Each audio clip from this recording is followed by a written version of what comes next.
In this video, we'll introduce the variational method and give a couple of examples of its use. We'll start with the variational theorem. We'll talk about the proof of the variational theorem, and then we'll use the variational theorem to calculate the harmonic oscillator ground state energy and the delta function well ground state energy.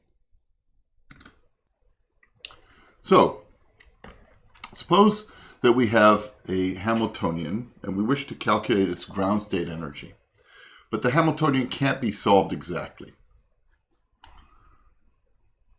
We can use the so-called variational principle to obtain an upper bound on the ground state energy.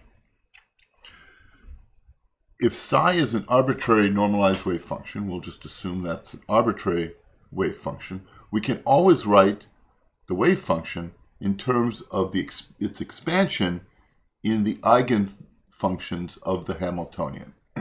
We don't need to know the eigenfunctions of the Hamiltonian, we just know that they exist. And so psi is equal to the sum over n of a coefficient c sub n times psi sub n. And the psi sub n's are the unknown eigenfunctions of the Hamiltonian, which by definition will form a complete set. So if we write the eigenvalue equation, h psi sub n is equal to e psi sub n,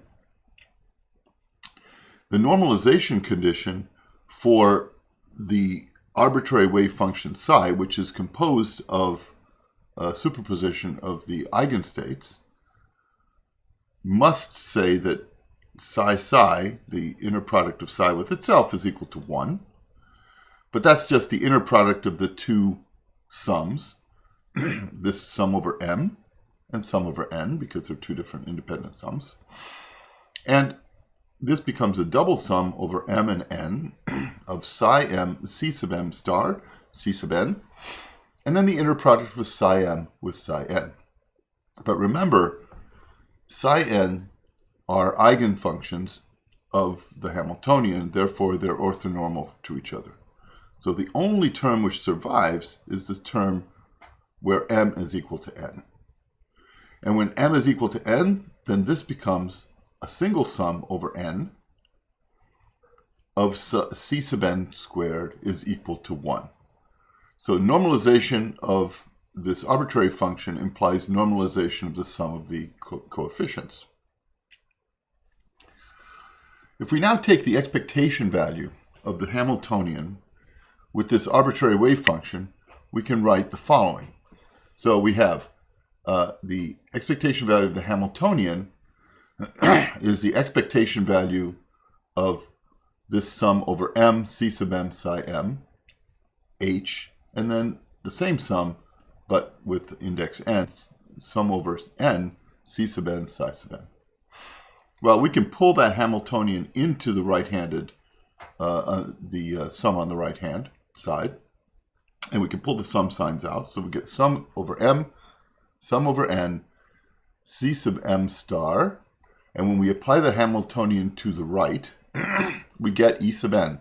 But that's just a constant, so we can pull it out of the inner product, times c sub n, times the inner product of psi sub m and psi sub n. Again, this is a Kronecker delta, and so it collapses the sum over m into m equals n. And so now we're left with the sum over n, e sub n times the modulus squared of c sub n. So, because the ground state energy, so that's the expectation value of the Hamiltonian with this arbitrary wave function psi. Since the ground state energy must be the smallest eigenvalue of the Hamiltonian, then by definition, e.g. the energy of the ground state is less than or equal to any of the eigen values, energies, e sub n, that exist in this sum. And therefore, we can change this sum equality with the expectation value of the Hamiltonian into an inequality. We can now write that the expectation value of the Hamiltonian, which is this sum here, must be greater than or equal to E sub G, the ground state energy, E sub GS, times the sum over n of the modulus squared of c sub n. And what we've done here is we've replaced E sub n with E sub gs. But E sub n is always bigger than E sub gs, so that's why you get this inequality. And this, of course, because this sum is equal to 1, is just equal to the ground state energy. And so this says that the expectation of the Hamiltonian with an arbitrary wave function must be greater than or equal to the ground state energy. So this is called the so-called variational principle, and it allows us to compute an upper bound on the ground state energy. If we make a good choice of the arbitrary wave function, which is usually not an arbitrary choice, but a thoughtful choice, you can get very close to the actual ground state energy. And one of these ways to do this is to have a variable parameter and allow that to vary to minimize the energy calculated. So typically, we minimize the value of the Hamiltonian expectation value to achieve an upper bound in the energy. We'll start exploring this by doing example 8.1 for the harmonic oscillator. So here we want to find the ground state energy for the one-dimensional harmonic oscillator using the variational theorem. Well, the Hamiltonian of the ground state of the harmonic oscillator is minus h bar squared over 2m d squared dx squared plus 1/2 m omega squared x squared, the general usual Hamiltonian. We're going to assume a solution and use that to calculate the expectation value of the Hamiltonian, which is going to be the upper bound on the ground state energy. A good choice for a harmonic oscillator is a Gaussian function. Of course, we know that's the right solution, but it makes sense because this Hamiltonian is symmetric around the origin, and consequently, this is a nice symmetric function around the origin. It goes to infinity at infinity. This goes to 0 at infinity. So it's a perfectly reasonable solution for this, for the arbitrary wave function. We could use any other wave function that had those kinds of properties and calculate an upper bound on the ground state. But in this case, we have a times e to the minus bx squared, where b is an arbitrary parameter which we're going to vary, and a is the normalization parameter. So first we want to normalize this. So we're going to do the normalization integral, which says that 1 is equal to absolute value of a squared times the integral from minus infinity to infinity of the Gaussian function e to the minus 2bx squared dx. When we do that integral, we just get pi over 2b, and so we have a squared times the square root of pi over 2b, and so a is equal to 2b over pi to the 1/4 power. Now what we want to do is compute the expectation value of the Hamiltonian, which must be an upper bound on the ground state energy. So the Hamiltonian has a kinetic energy part T and a potential energy part V. Both the kinetic and potential energies are instances of a Gaussian integral. Let's start with the kinetic energy. Kinetic energy term is minus h bar squared over 2m, and then we have a squared times the integral from minus infinity to infinity of e to the minus bx squared, and then d by dx squared sandwiched in the middle, with on the right side we have e to the minus bx squared. So when we apply the second derivative to this side, we're going to get a polynomial output. And so when we do that, we get the following integral. It's minus h bar squared over 2m times 2b over pi to the 1/2, that's a squared.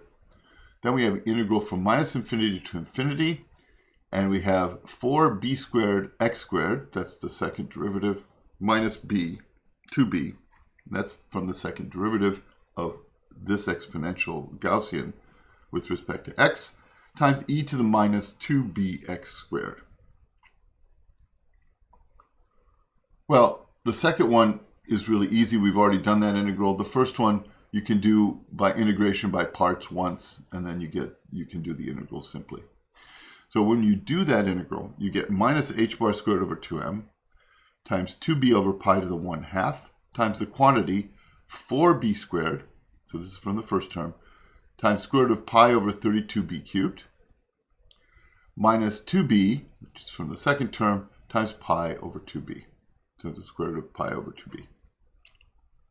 When we put all this together, we can get rid of an extra b here because of this pull out from the square root, and we can pull out 16 here, and that cancels the 4, and we're left with something very simple, which is h bar squared b over 2m.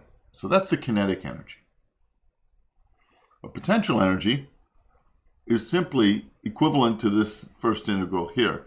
That is, it's 1/2 m omega squared modulus a squared, integral from minus infinity to infinity x squared e to the minus 2bx squared dx. And we know that integral. When we do that, it works out to give us a final value of m omega squared over 8b.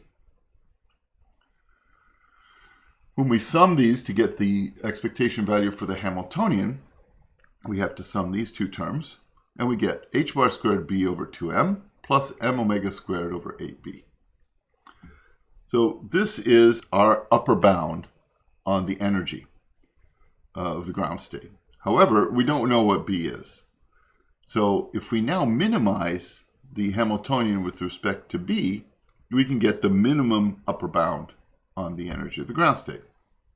And so this is what we're going to do. We minimize with respect to b. And we do that by taking the derivative with respect to b of the expectation value of the Hamiltonian and setting it equal to 0. Well, that's clear. You get h bar squared over 2m for the first term. And in the second term, you get minus 1 times 1 over b squared times the constants, which is m omega squared over 8. And so you get this combination of 2. You set that equal to 0, and you solve for b. When you do that, you get that b is equal to m omega over 2h bar. If I now put that energy in, its value of b in for the energy, I get that the minimized energy, that is the upper bound on the ground state energy, is 1/2 h bar omega, which is exactly the actual value of the ground state energy. So because the Gaussian is in fact the function that is an eigenfunction of the Hamiltonian, we get the ground state energy. This is generally not the case because the potentials are not generally simple potentials that you can solve analytically. Let's look at a second example that shows how this works when you don't choose the exact optimal function. And this is a delta function potential. So we have kinetic energy term in this Hamiltonian, minus h bar squared over 2m d squared by dx squared. And then you have a delta function well, minus alpha delta of x. So you have a delta function, a negative delta function at the origin. We're going to start with the same Gaussian trial function as for the harmonic oscillator. Now we know how to solve this. It's a decaying exponential. But in this case, we're going to choose a Gaussian trial function, which is also quite reasonable because it goes to 0 at infinity, plus or minus infinity, and has a peak at the origin, which is what this function should have. It's localized. So the function we use is exactly the same one we had before. Psi of x is equal to a e to the minus bx squared. We already know what the value of the kinetic energy is because we calculated it for harmonic oscillator. That gives us h bar squared b over 2m. We don't have to do that again. We now need to compute v. And v is just, the expectation value of v is minus alpha times a squared,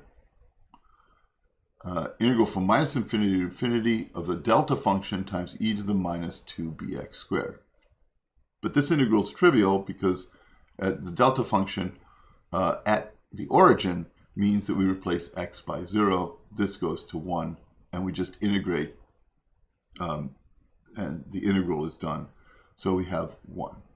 And so this gives us minus alpha times a squared, which of course is going to be minus alpha times the square root of 2b over pi. If we now add these together, we get h bar squared b over 2m minus alpha times the square root of 2b over pi. This, again, can be minimized by taking the derivative with respect to b and setting it equal to 0. Which means we have, for the first term, h bar squared over 2m. And for the second term, we have minus alpha divided by square root of 2 pi b. Right? We take the derivative here. We get a 1/2, and then we reduce this to a 1 over b in the square root. And the 1/2 out here combines with the square root of 2 on top to give us a 1 over the square root of 2. We can now set this equal to 0 and solve for b.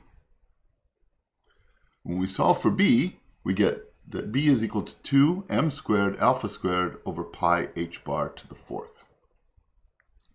So this is our upper bound given the Gaussian trial function. If we now want to compare with the actual energy, we go back and look at when we solve the delta function potential exactly, and we see that the delta function potential gives us a minimum energy of minus m alpha squared over pi h bar squared. So we can now compare these two and see what the differences are. Well, clearly, when we put in the b, we get into this expression, we get minus m alpha squared over pi h bar squared.